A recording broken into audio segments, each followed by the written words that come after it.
अस्सलाम वालेकुम। मेरा नाम है जहसेब हाशमी और ये है हुंडई एलेंट्रा 2021 मॉडल। ये हुंडई एलेंट्रा की 6th जनरेशन है जो कि वर्ल्ड वाइड 2015 में लॉन्च की गई थी और इस गाड़ी को पाकिस्तान में 2021 में लॉन्च किया गया है। इस कंपैरिजन में मैं इस गाड़ी को कोरोला ग्रैंडी से कंपेयर करने वाला हूँ। इसका कंपटीशन जो बनता है पाकिस्तान में वो है होंडा सिविक और कोरोला ग्रैंडी। लेकिन ये कार फीचर्स के लिहाज से उन दोनों गाड़ियों से बहुत ऊपर है। प्लस इस गाड़ी की इंजन की हॉर्स पावर जो है वो है 154, जो कि उन गाड़ियों से बहुत ज़्यादा है। टर्बो से इस गाड़ी की हॉर्स पावर थोड़ी कम है, लेकिन जो आम सिविक है या ग्रैंडी हो गई उनसे ये गाड़ी बाहर है काफ़ी, और फीचर्स भी इस गाड़ी में काफ़ी ज़्यादा आते हैं। तो इन दोनों गाड़ियों का कंपैरिजन आई गेस बनता है। तो here it is. Let's start with the exterior of this car. ये कोरोला ग्रैंडी एक्स का फ्रंट लुक है जो कि मेरी ओपिनियन में खूबसूरत है काफ़ी, और एक्स में इस गाड़ी के फ्रंट लुक को काफ़ी चेंज कर दिया गया है। इसके बम्पर चेंज कर दिए गए हैं। 2017 से 2019 तक जो गाड़ी आई थी वो सबसे सोबर वर्जन था कोरोला का। अब ये गाड़ी थोड़ी यंगस्टर्स पे ज़्यादा फोकस लगती है, बट स्टिल मेरे ख्याल में ये गाड़ी एलिगेंस के लिहाज से एलेंट्रा से अभी भी बेहतर है, क्योंकि एलेंट्रा यंगस्टर्स पे काफ़ी फोकस्ड है। वो गाड़ी काफ़ी पॉइंटी सी है फ्रंट से। अगर बात की जाए इस गाड़ी की हेडलाइट्स की, तो कोरोला में 2017 में फेसलिफ्ट के अंदर हेडलाइट्स ये वाली दे दी गई थी। इनमें बाइजोनल प्रोजेक्शन लैंप आता है और DRL भी दी गई है, और इसका इंडिकेटर भी हेडलाइट के अंदर माउंटेड है। और उसके अलावा इसमें फॉग लैंप भी 2021 में LED वाले दे दिए गए हैं। जैसे इस गाड़ी के साथ एक्स बैच ऐड हुआ है, इसमें फॉग लैंप LED वाले आ रहे हैं और इनके साथ क्रोम की फ्रिल भी दी गई है। और उसके अलावा एक्स में इस गाड़ी के फ्रंट बम्पर को भी चेंज कर दिया गया है, जिसमें ये ब्लैक वाला पोर्शन ऐड कर दिया गया है अब, और उसके अलावा इसमें नीचे क्रोम की फ्रिल भी दे दी गई है। प्लस इसमें बम्पर के अंदर किट्स भी ऐड कर दी गई हैं जो कि पहले नहीं थी। और ग्रैंडी में जो एक चीज़ एक्स्ट्रा आती है और एलेंट्रा के अंदर नहीं है वो है फ्रंट कैम। ग्रैंडी में फ्रंट कैम भी आता है जो कि एलेंट्रा में नहीं है। इसके बाद अगर बात की जाए एलेंट्रा के फ्रंट लुक की, तो ये एलेंट्रा की 6th जनरेशन का फेस है, जो कि मेरे ख्याल में अच्छा है अगर यंगस्टर्स के लिहाज से देखा जाए तो। ये गाड़ी काफ़ी पॉइंटी सी है। इसकी टेल लाइट्स, इंडिकेटर्स, हेडलाइट्स काफ़ी पॉइंटी से हैं। अगर बात की जाए इस गाड़ी की हेडलाइट की, तो हेडलाइट इस गाड़ी में क्वाड LED प्रोजेक्शन लैंप के साथ आती हैं, और इसमें DRL भी दी गई है जो कि काफ़ी बड़ी है और काफ़ी पॉइंटी सी है। और उसके नीचे इसमें इंडिकेटर दिया गया है, जहाँ पे यूजुअली गाड़ियों में फॉग लैंप आता होता है, इसमें फॉग लैंप की जगह इंडिकेटर दिया हुआ है। और उसके अलावा हेडलाइट इस गाड़ी की मेरे ख्याल में ठीक है, हर किसी की अपनी ओपिनियन है। इसकी DRL काफ़ी ब्राइट है, ऑडी लेवल की ब्राइट। और उसके अलावा ये फ्रंट पे होंडा की सिग्नेचर ग्रिल जो कि ग्रे और क्रोम की कॉम्बिनेशन के अंदर है, और इसमें कोई फ्रंट कैमरा नहीं दिया गया, जो कि मेरे ख्याल में होता तो अच्छी बात थी। और इंडिकेटर के साथ इसमें ये एयर के डक्ट्स दिए गए हैं जो कि आई हाईली डाउट के फंक्शनल हैं। ये जस्ट हवा ग्रैब करके टायर की तरफ से बाहर कर देते हैं। और अगर बात की जाए बोनट की, तो ये हुंडई एलेंट्रा का बोनट है जो कि मेरे ख्याल में कोरोला से बेहतर है। इस तरह से कि इसमें कुछ करेक्टर लाइन्स दी गई हैं, जबकि कोरोला का बोनट काफ़ी सिंपल सा है। इसके बाद अगर बात की जाए इस गाड़ी की साइड प्रोफाइल की, तो ये कोरोला की साइड प्रोफाइल है जो कि काफ़ी सिंपल सी है। ये बिल्कुल बेसिक सी है, इसमें शार्प करेक्टर लाइन्स वगैरह नहीं दी गई। इसमें जस्ट ये माइनर सी करेक्टर लाइन्स आती हैं जो कि फेंडर्स और डोर्स के अंदर हैं। कोरोला में जो चीज़ एक्स्ट्रा आती है वो है साइड स्कर्ट्स। ये चीज़ एलेंट्रा में नहीं आती, और कोरोला में भी फेसलिफ्ट में आना शुरू हुई थी 2017 से ऑनवर्ड्स। और साथ ही डुअल VVTi की बैचिंग दी गई है, जो कि शो करवाता है कि इंजन इस गाड़ी में डुअल VVTi टेक्नोलॉजी यूज़ करता है। डोर हैंडल ग्रैंडी में पार्शल क्रोम की फिनिश में आते हैं, और उसके अलावा इन दोनों गाड़ियों में सॉफ्ट अनलॉक वाला फीचर आता है। बाकी इस गाड़ी की साइड प्रोफाइल जो कि मेरे ख्याल में ठीक है। इसके बाद अगर बात की जाए एलेंट्रा की साइड प्रोफाइल की, तो अगेन इस गाड़ी की साइड प्रोफाइल भी काफ़ी सिंपल सी है। इसमें बड़ी लाइट सी करेक्टर लाइन्स दी गई हैं जो कि फ्रंट फेंडर से रेयर फेंडर से कंटिन्यू करती हैं, और उसके अलावा यहाँ पे कोई साइड स्कर्ट्स वगैरह नहीं दी गई जो कि ग्रैंडी में आती हैं। डोर हैंडल इस गाड़ी के भी क्रोम की फिनिश में है, और इसमें भी सॉफ्ट अनलॉक वाला फीचर आता है, यानी कि आप चाबी के बगैर इस गाड़ी को भी अनलॉक कर सकते हैं। लेकिन यहाँ पे एक चीज़ जो इस गाड़ी में एक्स्ट्रा आती है और ग्रैंडी में नहीं है वो है पडल लैंप। इस गाड़ी में एक ये वेलकम लाइट आती है जो कि ग्रैंडी में नहीं है, और ये आपको एक वेलकमिंग से लुक देती है, और ग्रैंडी में होती तो मेरे ख्याल से अच्छी बात थी, बट नहीं है, ये सिर्फ इसी गाड़ी में आती है। और उसके अलावा और एलेंट्रा में रिम्स भी चेंज किए गए हैं, जिनके बारे में मैं आगे बात करूँगा इस रिव्यू के अंदर। पहले एलेंट्रा में डिफरेंट रिम्स आते थे, ये रिम्स रिसेंटली दिए गए हैं। इसके बाद अगर बात की जाए इस गाड़ी के रेयर लुक की, तो ये कोरोला का रेयर लुक है जो कि मेरी ओपिनियन में अब काफ़ी बल्कि लगता है।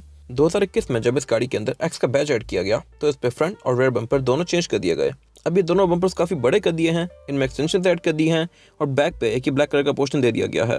बाकी इस गाड़ी के ट्रंक पे क्रोम काफ़ी ज़्यादा यूज़ किया गया है। एक क्रोम की फ्रिल दी गई है इसके अंदर काफ़ी स्लीक सी, जो कि टेल लाइट्स के अंदर कंटिन्यू करती है, और टेल लाइट भी इसमें LED वाली आती हैं। ट्रंक को लॉक करने के लिए नीचे एक बटन दिया गया है, और ये इस गाड़ी की ट्रंक कैपेसिटी जो कि मेरे ख्याल में काफ़ी स्पेशियस है। इस गाड़ी की ट्रंक कैपेसिटी ये दी गई है, नीचे आपको शो हो रही है। और इस गाड़ी की रेयर सीट्स 60-40 के स्प्लिट के साथ हैं, जिनको फोल्ड कर सकते हैं, लेकिन केबिन के अंदर से ही। बाकी ग्रैंडी के अंदर एक ये ट्रंक का मैट आता है जो कि एलेंट्रा में नहीं है। ट्रंक का मैट उठाएंगे तो एक और नीचे लिट दी गई है, और उससे नीचे इस गाड़ी का स्पेयर टायर दिया गया है जो कि योकोहामा का है। इवन इस गाड़ी में स्पेयर टायर भी 16 इंचेस का आता है योकोहामा का। और ये एलेंट्रा का रेयर लुक है जो कि मेरी ओपिनियन में एज कम्पेयर टू ग्रैंडी थोड़ा डल है। इसकी टेल लाइट्स वगैरह काफ़ी पॉइंटी सी हैं, लेकिन जो इसकी डिग्गी है ये बिल्कुल डल सी है। इसमें कुछ खास नहीं दिया गया, जस्ट होंडाई और एलेंट्रा लिखा हुआ है इसमें। बाकी यहाँ पे कोई ज़्यादा फ्रिल्स वगैरह यूज़ नहीं की गई। इसका बम्पर भी काफ़ी मैसिव है। इसके अंदर भी एक ब्लैक कलर का पोर्शन दिया गया है, लेकिन ये ब्लैक पोर्शन ग्रैंडी से थोड़ा प्रीमियम है, इस तरह से कि ये ग्लॉस की फिनिश में है। ग्रैंडी का जो ब्लैक वाला पोर्शन है वो चीप प्लास्टिक है, जो कि कुछ टाइम बाद फेड हो जाता है। बाकी इस गाड़ी की टेल लाइट्स भी एलईडी वाली आती हैं। इनमें लावा एलईडी लाइट्स दी गई हैं और उसके अलावा ब्रेक के लिए भी इसमें एलईडी बल्ब्स दिए गए हैं, लेकिन इंडिकेटर इस गाड़ी का हेलोजन वाला आता है। बाकी बैक पे इसमें रिवर्स जो है वो नीचे दिया गया है और एक इसमें रेयर फॉग भी आती है। टेल गेट के ऊपर इसके होंडाई और एलेंट्रा की बैजिंग दी गई है, जो कि सेपरेट डिजिट्स हैं और एज कम्पेयर टू क्रोला ये थोड़े प्रीमियम है। और होंडाई के बैच के अंदर एक हिडन बटन दिया गया है ट्रंक अनलॉक करने के लिए। ये एलेंट्रा की ट्रंक कैपेसिटी जो कि अगेन मेरे ख्याल से काफ़ी स्पेशियस है, लेकिन इसके अंदर जो एक चीज़ नहीं है वो है रबड़ की लिड, जो कि ग्रैंडी में आती है।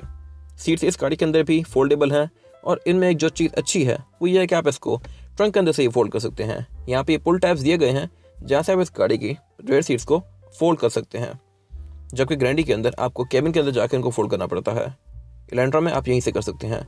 और उसके अलावा एलेंट्रा के अंदर भी स्पेयर टायर 16 इंचेस का आता है, जो कि बीजे लुक्सो प्लस का है। ग्रैंडी के अंदर टायर कंपैरेटिवली एलेंट्रा से बेहतर आते हैं, अगेन जिसकी बात मैं आगे करूंगा इस रिव्यू के अंदर। इसके बाद अगर बात कीजिए क्रोला के इंटीरियर की, तो ये ग्रैंडी का डैशबोर्ड है जो कि मेरी ओपिनियन में अच्छा है, लेकिन ये काफ़ी सिंपल सा है। इसके अंदर कोई फ्रिल्स वगैरह बहुत ज़्यादा नहीं दी गई, जस्ट इसमें बहुत माइनर सा क्रोम और सिल्वर कलर का काम किया हुआ है। लेकिन डैशबोर्ड के मटेरियल जो हैं ये कंपैरेटिवली एलेंट्रा से बेहतर हैं। एलेंट्रा का डैशबोर्ड कंपैरेटिवली इस गाड़ी से काफ़ी चीप प्लास्टिक वाली फील देता है आपको। और ग्रैंडी के अंदर आपको 2 कलर टोन ऑफर होती हैं इंटीरियर की, ब्लैक और वाइट। ब्लैक टोन भी रिसेंटली क्रोला एक्स के अंदर इंट्रोड्यूस करवाई गई है, जो कि पहले नहीं आती थी।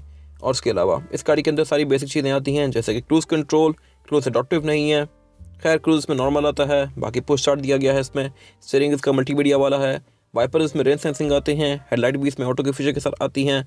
और उसके अलावा इस गाड़ी के अंदर पैडल शिफ्टर्स भी आते हैं, जो कि एलेंट्रा के अंदर नहीं है। बाकी डैशबोर्ड के अंदर इसके मल्टीमीडिया पैनल दिया गया है, जो कि अगेन एलेंट्रा से काफ़ी बेहतर है। ये 9 इंचेस का है, जबकि एलेंट्रा के अंदर 6 इंचेस का आता है और वो बहुत छोटा होता है इससे। ये मल्टीमीडिया पैनल काफ़ी फीचर रिच है। ये आपको गाड़ी के बारे में स्टैट्स वगैरह भी शो करवाता है, जैसे कि फ्यूल लो, डोर्स ओपन, ये सारी चीज़ें इसके अंदर शो होती हैं। एलेंट्रा का पैनल इससे काफ़ी छोटा है, लेकिन वो कंपैरेटिवली इंटरेक्टिव इससे ज़्यादा है। उससे नीचे इस गाड़ी का क्लाइमेट कंट्रोल दिया गया है। ग्रैंडी और एलेंट्रा दोनों के अंदर क्लाइमेट कंट्रोल आता है, लेकिन एलेंट्रा का क्लाइमेट कंट्रोल इससे बेहतर है। कैसे, वो मैं आगे बताऊंगा इस रिव्यू में। ये क्लाइमेट कंट्रोल ग्रैंडी के अंदर 2017 में दिया गया था। 2017 से पहले ग्रैंडी में क्लाइमेट कंट्रोल नहीं आता था। खैर, ये सिंगल जोन है, इसको आप यहाँ से ऑन ऑफ कर सकते हैं। और उससे नीचे यहाँ पे इस गाड़ी के चार्जिंग आउटलेट्स दिए गए हैं। इसमें चार्जिंग आउटलेट आता है, लेकिन कोई वायरलेस चार्जर नहीं आता, जो कि एलेंट्रा में आता है। खैर, वो भी मैं आपको दिखाऊंगा आगे। ये वाला एरिया इसका ब्लैंक है और उससे पीछे ये इस गाड़ी का गियर लेवल दिया गया है, जो कि अच्छा है देखने में, मेरे ख्याल से एलेंट्रा से बेहतर है।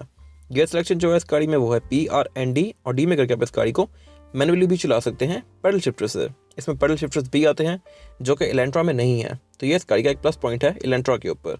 और उसके अलावा इसमें स्पोर्ट मोड भी आता है और ट्रैक्शन कंट्रोल भी। और उसके अलावा अगर बात की जाए इस गाड़ी की सीट्स की, तो सीट्स इसमें लेदर की फिनिश में आती हैं और ये भी आपको 2 कलर टोन में ऑफर होता है, ब्लैक और वाइट के। और उसके अलावा इस गाड़ी में रेयर व्यू मिरर भी ऑटो डिमिंग फीचर के साथ आता है, जो कि अगेन इस गाड़ी का प्लस पॉइंट है एलेंट्रा के ऊपर। वैनिटी मिरर इस गाड़ी में ड्राइवर और पैसेंजर दोनों के लिए आते हैं विद अ लाइट। और उसके अलावा इस गाड़ी में सनग्लास होल्डर भी दिया गया है और इसमें सनरूफ भी आती है, जिसको आप यहाँ से ओपन क्लोज कर सकते हैं लाइक दिस। इन दोनों की सनरूफ तकरीबन सेम ही है साइज़ में, इनको आप अप डाउन भी कर सकते हैं। इसके बाद अगर बात की जाए हुंडई एलेंट्रा के इंटीरियर की, तो ये एलेंट्रा का डैशबोर्ड है, जो कि मेरे ओपिनियन में ठीक है। ये डुअल कॉम्बिनेशन में है, ब्लैक और वाइट के। इसमें कोई कलर टोन ऑफर नहीं होती है आपको, ये बिल्कुल सिंपल सा है और आपको बहुत सारा चीप प्लास्टिक वाली फील देता है। होंडाई और किया की कार्स में प्लास्टिक बहुत सारा आता है इंटीरियर में, जिसकी वजह से लोग इनको काफ़ी हद तक डिसलाइक करते हैं। और एलेंट्रा का डैशबोर्ड भी कोई बहुत ज़्यादा खास नहीं है, इसकी लुक अच्छी है, लेकिन ये फील काफ़ी प्लास्टिक वाली देता है। बाकी इस गाड़ी का स्टीयरिंग व्हील, जो कि ठीक है मेरी ओपिनियन में, ये मल्टीमीडिया स्टीयरिंग है। इसमें वॉल्यूम के कंट्रोल्स भी आते हैं लेफ्ट पे, और उसके अलावा राइट पे इसमें क्रूज़ कंट्रोल दिया गया है। इन दोनों ही गाड़ियों में क्रूज़ आता है, एडॉप्टिव दोनों ही गाड़ियों का नहीं है। और अगर बात की जाए इस गाड़ी के मीटर की, तो मीटर इस गाड़ी का काफ़ी सिंपल सा है एज कम्पेयर टू क्रोला। बाकी ये हुंडई एलेंट्रा का मल्टीमीडिया सिस्टम, जो कि काफ़ी छोटा सा है, ये जस्ट 6 इंचेस का है, लेकिन ये कंपैरेटिवली क्रोला से थोड़ा ज़्यादा इंटरेक्टिव है। इस तरह से कि आपको ड्राइव मोड चेंज होने के साथ साथ ग्राफिक भी शो करता है, क्लाइमेट कंट्रोल भी आपको इसी के अंदर शो होता है, और उसके फिजिकल बटन साथ नीचे दिए गए हैं। और उससे नीचे यहाँ पे इस गाड़ी का पोस्ट स्टार्ट दिया गया है। अगर बात की जाए क्लाइमेट कंट्रोल की, तो क्लाइमेट कंट्रोल इस गाड़ी का ग्रैंडी से बेहतर है, इस तरह से कि क्लाइमेट कंट्रोल डुअल जोन है। इस गाड़ी में ड्राइवर और पैसेंजर अपनी मर्जी के लिहाज से क्लाइमेट कंट्रोल को एडजस्ट कर सकते हैं। फिलहाल ड्राइवर का क्लाइमेट कंट्रोल हाई पे है और पैसेंजर का 19 पे। अब ड्राइवर का अगर मैं लो करूँगा तो भी ये सेम ही रहेगा। अगर मैं इसको सिंक पे कर देता हूँ तो ड्राइवर और पैसेंजर दोनों का टेम्परेचर सेम हो जाएगा। उससे नीचे यहाँ पे इस गाड़ी में वायरलेस चार्जर दिया गया है, जो कि इस गाड़ी का प्लस पॉइंट है ग्रैंडी के ऊपर। ग्रैंडी में वायरलेस चार्जर नहीं आता, और अगर आपके पास वायरलेस चार्जिंग वाला फ़ोन है तो ये आपको एक काफ़ी अच्छा फीचर लगेगा। बाकी इसमें USB इनपुट, ऑक्स इनपुट और 12 वोल्ट का पावर आउटलेट दिया गया है यहाँ पर, और उसके साथ यहाँ पे इसका गेयर लेवल दिया गया है। अगेन गेयर सिलेक्शन जो है इस गाड़ी में वो है PRND, और D में करके आप इस गाड़ी को मैनुअली भी चला सकते हैं स्पोर्ट्स मोड में। लेकिन इस गाड़ी में पैडल शिफ्टर्स नहीं आते, जो कि मेरे ख्याल में तो अच्छी बात थी, और ग्रैंडी को इस गाड़ी के ऊपर एक एज है क्योंकि उसमें पैडल शिफ्टर्स आते हैं। और उसके अलावा साथ यहाँ पे इसका ड्राइविंग मोड का बटन दिया गया है। इस गाड़ी में ड्राइविंग मोड 4 आते हैं, नॉर्मल, इको, स्पोर्ट और स्पार्ट। और इन सारे मोड्स को चेंज करने के साथ साथ आपको इस गाड़ी के मल्टीमीडिया स्क्रीन के अंदर ग्राफिक्स भी शो होते हैं। जैसे ही आप मोड्स चेंज करेंगे तो आपको इसके अंदर ग्राफिक्स आएंगे, जो कि मेरे ख्याल से एक अच्छा टच है एज कम्पेयर टू ग्रैंडी। ग्रैंडी में ऐसा कुछ भी नहीं है। हैंड ब्रेक इन दोनों गाड़ियों में इलेक्ट्रॉनिक नहीं आती, दोनों की ही ये ट्रेडिशनल हैंड ब्रेक है। सिविक में इलेक्ट्रॉनिक हैंड ब्रेक आती है, जो कि मेरे ख्याल में इन गाड़ियों में आ सकती थी। साथ 2 कप होल्डर दिए गए हैं, और ये पीछे सेंटर कंसोल जो कि लेदर के फिनिश में है। और उसके अंदर एक जो प्लस पॉइंट है इसका ग्रैंडी के ऊपर वो ये है कि इसमें एक यहाँ पर चार्जिंग आउटलेट दिया गया है। अगर बात की जाए इस गाड़ी की सीट्स की, तो ये होंडा इलेंट्रा की सीट्स हैं जो कि लेदर के फिनिश में है। इनिशियली जब ये कार पाकिस्तान में लॉन्च की गई थी तो इलेंट्रा के अंदर सीट्स फैब्रिक के फिनिश में आती थी, जो कि काफ़ी लोगों ने क्रिटिसिज्म आया इसके ऊपर। तो इलेंट्रा ने इसको एड्रेस किया है और अब फैब्रिक की सीट्स निकाल के इस गाड़ी के अंदर लेदर की सीट्स देना शुरू कर दी हैं। पाकिस्तान में usually top of line cars के अंदर लेदर आता है, जबकि इस गाड़ी के अंदर सिर्फ फैब्रिक ही ऑफर होता था, तो लोगों ने ये चीज़ काफ़ी डिसलाइक की। रिसेंटली इस कार के अंदर लेदर दे दिया गया है और इसके रिम्स चेंज कर दिए गए हैं। बाकी इस गाड़ी के अंदर स्पीकर टोटल 6 आते हैं, 4 डोर्स में और 2 ट्वीटर्स। और ग्रैंडी के अंदर भी स्पीकर 6 आते हैं, 2 डोर में, 2 बैक पर और 2 ट्वीटर्स। अगर बात की जाए इस गाड़ी के विंडो के कंट्रोल्स की, तो इलेंट्रा के अंदर विंडो कंट्रोल में जो एक चीज़ अजीब है वो ये है कि इसकी विंडो सिर्फ ऑटो डाउन होती है, ये ऑटो अप नहीं होती। आप इसको सिंगल टैप से डाउन तो कर सकते हैं, लेकिन अप करने के लिए इसको आपको पकड़ के रखना पड़ेगा। तो ये इस गाड़ी की एक डाउन साइड है एज कम्पेयर टू ग्रैंडी। और उसके अलावा इसमें आगे लॉक अनलॉक के कंट्रोल्स दिए गए हैं, साइड मिरर लॉक और अनलॉक कर दिया गया है। और साइड मिरर इन दोनों ही गाड़ियों में रिट्रैक्टेबल भी आते हैं और एडजस्टेबल भी, और इनमें ऑटो का फीचर भी आता है। वैनिटी मिरर इस गाड़ी में भी ड्राइवर और पैसेंजर दोनों के लिए आते हैं विद अ लाइट। लेकिन इस गाड़ी में जो रेयर व्यू मिरर है ये इलेक्ट्रोक्रोमेटिक नहीं है, ये सिंपल सा है। और सनरूफ इस गाड़ी के अंदर भी आती है, जिसको आप यहाँ से ओपन क्लोज कर सकते हैं, और आप इसको अप पोजीशन में भी रख सकते हैं लाइक दिस। इलेंट्रा में जो एक चीज़ अच्छी है एज कम्पेयर टू ग्रैंडी वो ये है कि इस गाड़ी की ड्राइवर की सीट इलेक्ट्रॉनिकली एडजस्टेबल है। इसको आप इलेक्ट्रॉनिकली आगे पीछे भी कर सकते हैं, ऊपर नीचे भी, प्लस इसमें लंबार सपोर्ट भी आता है। ग्रैंडी में ये मैनुअल सीट्स आती हैं और लंबार सपोर्ट उसके अंदर नहीं है। इसके बारे में बात की जाए इस गाड़ी में रेयर पैसेंजर्स के लिए सीटिंग कैपेसिटी की, तो रेयर पैसेंजर की सीटिंग कैपेसिटी भी इस गाड़ी में ठीक है। ये कंपैरेटिवली 10th जनरेशन क्रोला से थोड़ी खुली है। बैक पे मेरे पास गाड़ी के अंदर लेग रूम अच्छा खासा है, ड्राइवर की सीट को नॉर्मल सीटिंग पोस्टर पे करने के बाद भी, और हेडरूम का भी मेरे पास गाड़ी के अंदर कोई इशू नहीं है। थोड़ा सा हेडरूम इस गाड़ी का कॉम्प्रोमाइज होता है एज कम्पेयर टू ऑल्टिस 1.6, क्योंकि इसमें सनरूफ आती है जो कि छत के अंदर ही फोल्ड होती है, तो यहाँ से इसका थोड़ा सा जो हेडरूम है ये कम है। लेकिन बैक पे यहाँ पे 3 लोग आसानी से बैठ सकते हैं। बैक पे इस गाड़ी में फ्लोर बेड भी फ्लैट आता है, तो यहाँ पे 3rd पर्सन को फ्लोर बेड का भी कोई इशू नहीं होगा। और ग्रैंडी में कैबिन लाइट्स भी काफ़ी ज़्यादा आती हैं, 2 यहाँ बैक पर आती हैं, 1 सेंटर में आती है, और उसके अलावा 2 आगे आती हैं। तो ये भी एक मजे की चीज़ है ग्रैंडी की। और उसके अलावा ग्रैंडी में बैक पे भी ये जो डोर हैंडल्स हैं क्रोम में आते हैं, लेदर आता है इस गाड़ी के अंदर। इस गाड़ी में सेंटर में यहाँ पे सेंटर कंसोल दिया गया है, जो कि पहले XLI में नहीं आता था, अब XLI ही नहीं आती। खैर इसमें 2 कप होल्डर्स दिए गए हैं जिनको आप यहाँ से एक्सेस कर सकते हैं, और इसको आप एज एन आर्मरेस्ट भी यूज़ कर सकते हैं। 3 हेडरेस्ट आते हैं इस गाड़ी के अंदर, जो कि अच्छी चीज़ है। सीट्स में सीट बेल्ट आती हैं, आइसोफिक्स के पोर्ट्स आते हैं, और उसके अलावा इस गाड़ी की जो सीट्स हैं ये 60-40 के स्प्लिट के साथ हैं। इसकी सीट्स में यहाँ पे एक लेस दिया गया है, जैसे आप इस गाड़ी की सीट के इस वाले पोर्शन को इस तरह से फोल्ड कर सकते हैं, और अब इस गाड़ी की ट्रंक केबिन के अंदर से ही एक्सेस हो सकती है, जो कि सिर्फ ग्रैंडी तक ही है ये फीचर, और ये एक अच्छा फीचर है। इसके बाद अगर बात की जाए इस गाड़ी में रेयर पैसेंजर की सीटिंग कैपेसिटी की, तो इस गाड़ी में रेयर पैसेंजर की सीटिंग कैपेसिटी ठीक है, पूरी है। इस गाड़ी में रेयर पैसेंजर्स के लिए लेग रूम जो है वो सिविक जैसा है, यानी ये कॉम्प्रोमाइज़ है। मैंने इस गाड़ी के पैसेंजर की सीट को काफ़ी पीछे किया हुआ है, और अब मेरे पास ये बहुत थोड़ा सा लेग रूम बाकी है यहाँ पे। इस गाड़ी की पैसेंजर की सीट जो है वो स्कूप्ड है बैक से, जिसकी वजह से मेरे पास यहाँ पे थोड़ा सा लेग रूम बन गया है, लेकिन स्टिल ये जस्ट पूरा है। बैक पे यहाँ पे 3 बंदे बैठ सकते हैं आसानी से। और उसके अलावा हेडरूम जो है मेरे पास इस गाड़ी में ये भी ठीक है। मेरे से कोई लंबा बंदा बैठे तो शायद इसको कोई मुश्किल हो यहाँ पे बैठने में, लेकिन स्टिल मेरे लिए बिल्कुल ठीक है। बैक पे यहाँ पे 3 बंदे आसानी से बैठ सकते हैं, चौथा बंदा बैठना चाहे तो बैठ सकता है, लेकिन फिर 3 बंदे भी फंस जाएंगे।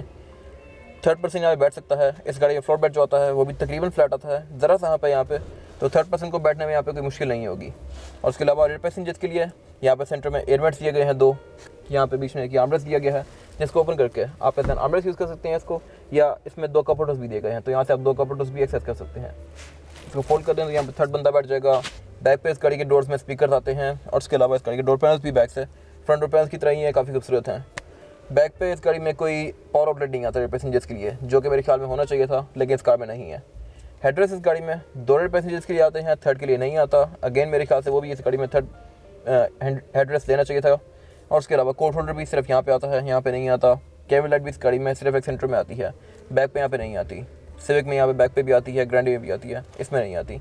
इसके बारे में बात की जाए फिजिकल कीज़ की, तो ये एलेंट्रा की है जो कि मेरे ख्याल से करोड़ा से बेहतर है, इस तरह से कि इसकी फिनिश एल्यूमिनियम वाली है, जबकि ग्रैंडी की बिल्कुल सिंपल सी है। ये पूरी प्लास्टिक की है, जैसे इसमें एक बटन ज़्यादा आता है, panic button, lock unlock trunk release और पैनिक बटन दिया गया है, लेकिन ये की बहुत चीप सी है, तो मेरे ख्याल से एलेंट्रा यहाँ पे नंबर ले जाती है की के लिहाज से।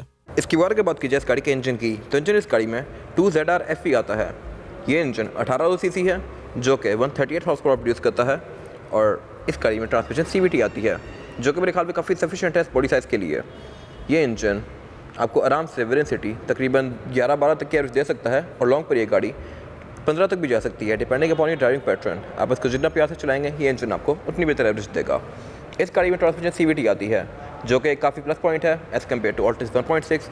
इस गाड़ी में जो ऑल्टिस 1.6 वर्जन आता है उसमें ट्रांसमिशन 4 स्पीड ऑटोमेटिक आती है, जो कि उस गाड़ी का काफ़ी ड्रॉबैक है, इस तरह से कि 4 स्पीड होने की वजह से वो गाड़ी एक तो लॉन्ग पे शोर बहुत करती है, नॉइस बहुत क्रिएट करती है, और उसके अलावा पोल्यूशन भी, और उसके अलावा उसकी एवरेज भी ख़राब हो जाती है क्योंकि उसमें सिर्फ गियर्स 4 ही हैं। इस गाड़ी में ट्रांसमिशन CVT आती है जो कि इसको लॉन्ग पे काफ़ी अच्छा बनाती है, और उसके अलावा इसकी गियर शिफ्टिंग भी कंपैरेटिवली ऑल्टिस से स्मूथ है, और इसमें ट्रिप्टॉनिक वाला ऑप्शन भी आता है। बाकी बोनट के अंदर इसके पैडिंग दी गई है, और उसके अलावा इस गाड़ी में ABS, electronic power steering, traction control, sport mode, इस तरह की चीज़ें कंपनी से स्टैंडर्ड आती हैं। इसके बारे में बात कीजिए इस गाड़ी के इंजन की, तो इंजन इस गाड़ी में 2000 सीसी आता है। ये इंजन 2.0 डॉक इनलाइन 4 सिलेंडर है जो कि 154 हॉर्स पावर प्रोड्यूस करता है एंड 195 न्यूटन मीटर और टॉर्क। ये गाड़ी क्योंकि 2000 सीसी है और 154 हॉर्स पावर प्रोड्यूस करती है, तो ये सिविक और ग्रैंडी से बहुत तेज़ है। सिविक टर्बो से ये कंपैरेटिवली थोड़ी स्लो है, लेकिन जो 1.8 आती है सिविक उससे ये काफ़ी बाहर है, और क्योंकि ये गाड़ी 2000 सीसी है तो इसकी पावर में भी आपको एक सिग्निफिकेंट फ़र्क फील होता है। बाकी इस गाड़ी में ट्रांसमिशन 6 स्पीड आती है, ऑटोमेटिक, CVT नहीं आती, और इस गाड़ी में traction control, ABS, electronic power steering, इस तरह की चीज़ें कंपनी से स्टैंडर्ड आती हैं। ये वही इंजन है जो बेसिकली टूसॉन के अंदर भी आता है और इवन किया स्पोर्टेज के अंदर भी। जस्ट ये गाड़ी फ्रंट व्हील ड्राइव है और ये सेडान है। जस्ट एक चीज़ जहाँ पे ग्रैंडी नंबर ले जाती है वो है बोनट की पैडिंग। इस गाड़ी के बोनट के अंदर पैडिंग नहीं दी गई, जो कि मेरे ख्याल में होता तो अच्छी बात थी। पैडिंग्स ग्रैंडी और सिविक दोनों के अंदर आती है, बट इस कार में नहीं दी गई। इसके बारे में बात कीजिए इन गाड़ियों के टायर साइज़ की, तो करोला में जो टायर साइज़ आता है वो है 205, 55 और 16।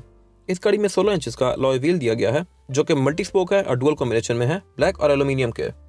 ग्रैंडी के अंदर जो चीज़ अच्छी है वो यह है कि इसमें टायर योकोहामा का आता है, जहाँ पे ये गाड़ी नंबर ले जाती है। योकोहामा का tyre comparatively BJ looks plus से बहुत बेहतर है, जो कि एलेंट्रा में आता है। खैर, ये टायर आपको 30,000 किलोमीटर तक एक बहुत अच्छी ड्राइव प्रोवाइड करेगा, और इस गाड़ी में ऑल व्हील डिस्क ब्रेक आती है। जबकि अगर बात की जाए इलेंट्रा के टायर्स की, तो इलेंट्रा में जो टायर साइज आता है वो है 215, 55 और 16। इस गाड़ी में भी 16 इंचेस का रिम आता है, और जो टायर आता है इस गाड़ी में वो जनरल का है, BJ लुक्स प्लस, जो कि सिविक के अंदर भी आता रहा है। और आई हाईली रिकमेंड कि आप ये गाड़ी लेने के बाद इसके टायर चेंज करवा लें, ताकि आपको इस गाड़ी का प्रॉपर प्लेजर आए। और उसके अलावा इस गाड़ी के रिम्स भी रिसेंटली चेंज किए गए हैं। अभी ये रिम्स डुअल कॉम्बिनेशन में है, ब्लैक और एल्यूमिनियम के। पहले इस गाड़ी के अंदर रिम्स डिफरेंट आते थे, जो कि काफ़ी ओल्ड फैशन लगते थे, और इस पर काफ़ी क्रिटिसिज्म भी आया था, जिसकी वजह से होंडाई ने इन रिम्स को अब एड्रेस किया है और ये टायर चेंज कर दिए गए हैं। पहले इस गाड़ी में टायर बेहतर आते थे कुमो के, अब इस गाड़ी में टायर BJ लुक्स प्लस दे दिया गया है। खैर, अब ये रिम कंपैरेटिवली पहले से बेहतर हैं, और इसमें भी ऑल व्हील डिस्क ब्रेक आती है। ये था आज का रिव्यू। अगर आपको रिव्यू पसंद आया तो इस वीडियो को लाइक कीजिए, मेरे चैनल को सब्सक्राइब कीजिए, और अगर आपके पास इस गाड़ी से रिलेटेड कोई भी राय है तो उसको कमेंट सेक्शन में ज़रूर शेयर कीजिएगा, ताकि वो लोग जिनके पास ये गाड़ी आने वाली है वो आपकी राय से फ़ायदा उठा सकें। अपना ख्याल रखिएगा। Thank you.